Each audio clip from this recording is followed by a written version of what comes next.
حجة الإسلام هذا لقب حادث، ولهذا لما سئل الشيخ ابن عثيمين رحمة الله تعالى عليه عن حكم هذه الألقاب، حجة الله وحجة الإسلام وآية الله وما إلى ذلك من الألقاب التي صارت تطلق في هذا العصر، قال هذه ألقاب محدثة لا تنبغي، لأنه لا حجة لله على عباده إلا من أوحى الله عز وجل إليهم، وهم الرسل والأنبياء.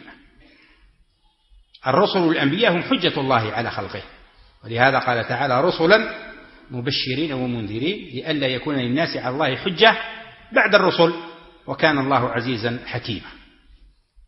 ولهذا فينبغي تجنب هذه الألقاب.